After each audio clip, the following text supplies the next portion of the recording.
This is a story about a girl named Sarah Smart. Sarah Smart was a great woman. Sarah always worked hard at the things she did. Sarah was a wonderful daughter and a model student. At 17, Sarah suffered the tragic loss of her father and paralyzation of her mother due to a car accident. Her mother couldn't work anymore, but through it all, Sarah pushed on. She got a job bagging groceries to help her mother with the bills. Sarah continued high school and graduated. It made her mother so proud. One day, while at work, Sarah met a man named James Quick. James seemed like the perfect man. James spent lots of time with Sarah and even came by and helped her and her mother with work around the house. Sarah and James quickly became a couple. Soon after, Sarah's mother had to be put in a home to help with her medical needs. Sarah was crushed, but James was Sarah's rock. James moved Sarah into his home and promised to take care of her. James worked for a construction company and made good money. One day, James asked Sarah to marry him. Sarah was elated and agreed. To make Sarah's happiness even stronger, a month later, Sarah became pregnant. Sarah was extremely happy, but not as happy as her mother. With a June expecting date and a September wedding planned, Sarah could lay back and smile. Her life was perfect. And in that June, little Scott Smart Quick was born. Raising a child was hard for Sarah to do, but Sarah was a hard worker and pushed through it. Sarah continued to work hard and raise her child, and loved her new life with James and her son Scotty. But soon something strange was occurring. More and more, James was spending less and less time at home. Sarah was okay with it. But then one hot day in August, Sarah received a call. Hello, Sarah. James, hi. How are you, baby? Look, baby, I can't do this anymore. I'm feeling claustrophobic. I just think we need to spend some time apart. What do you mean? What's wrong? Look, I've been seeing someone else. I'm sorry, but I just don't want to be with you anymore. I'm sorry. Goodbye. Hello? James? Sarah didn't see James again. She tried calling his work, but found out that he had quit his job a week earlier. Sarah was lost. She had no job, no money, no one to turn to. But Sarah wouldn't give up. She wasn't sure what to do, but she would live on, and she would fight for her and her child. Sarah applied for food stamps, Medicaid, and a government childcare program so she could find work. A week later, she found a job at a plant and made $8.50 an hour. The government childcare center watched little Scotty so that she could work. She couldn't afford a rent, so she moved out and applied for government housing. Her state found her a home for $400 a month.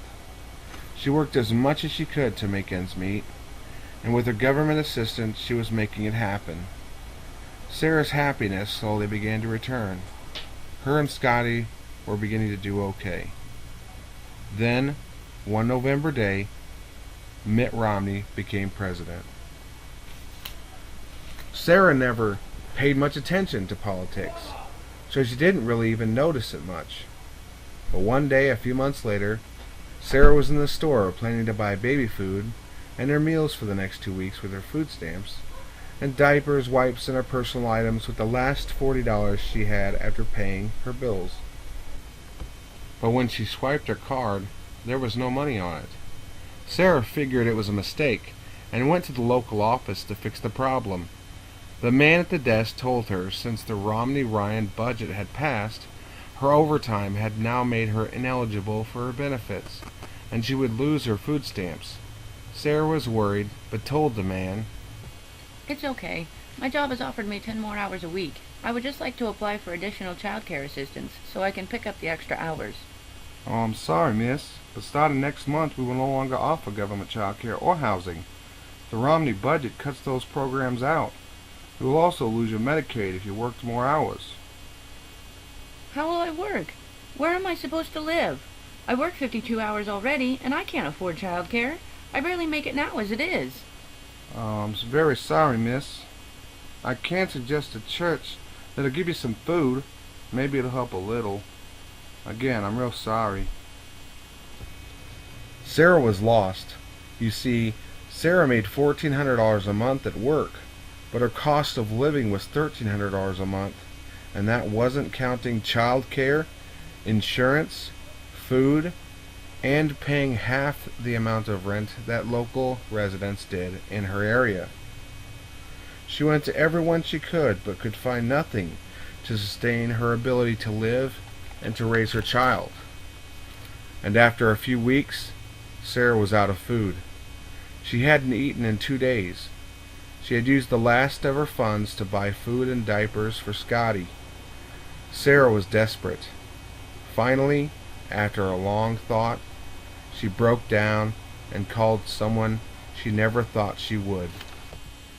Hi, Jim? Yeah, who this? It's Sarah Smart. Oh, hey, sexy. I knew you couldn't stay away from the tank. Yeah, I really need some money. Do you think that maybe you could loan me some? Oh, Sarah, no need to pay me back no money, girl. Maybe you and me can work something out. Yeah, maybe we can. So, do you want to come over or something? Oh, you know it, baby. I'll be there in no time. Okay. See you soon. And, bring money, okay?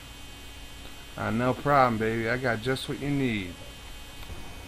Jim came by, and after a few hours, left with a sinister smile on his face. Sarah had cried in the showers for hours after that. She knew what she had just done. She knew what horrible acts she had just committed. She couldn't believe what she had done, but she knew she couldn't let her baby starve. Her eyes began to glaze over. How could she have done this? How could she have put herself in that position? What mistakes had she made, and why was this happening to her? Why was this her fault? And what would she do now for food? Sarah remembered that James had left a pistol at a friend's home after taking it range shooting. What else could she do, she thought, as she went to the friend's home to retrieve the pistol. She went and retrieved it from them, loaded it with the few remaining bullets inside the case, and drove to Jim's home. The hatred had filled her mind with what she had just done and what Jim had allowed her to do. Jim was passed out by then. Sarah crept into his home and went for his wallet. At that moment, Jim woke up and saw her. What? $50 wasn't enough for you, baby? You think I owe you more? You think you're gonna come up in my house and take it? Well, now you're gonna work for that money, girl. Sarah shot Jim as he came for her. The next day, the police found Jim dead on the floor. Only the money from his wallet had been taken. After searching Sarah's home, the only evidence they found was an empty box of bullets and an empty home. What Romney plans to do will put millions of people in the same situation as Sarah Smart, unable to survive in our society. Not everyone who are on these programs are lazy. Many people need these programs. If you take it from them, they will have nowhere else to turn. Think about this before voting for someone whose entire job for the last 10 years was to strip jobs, money, and lives away from regular folks in order to give more to the rich. Thank you.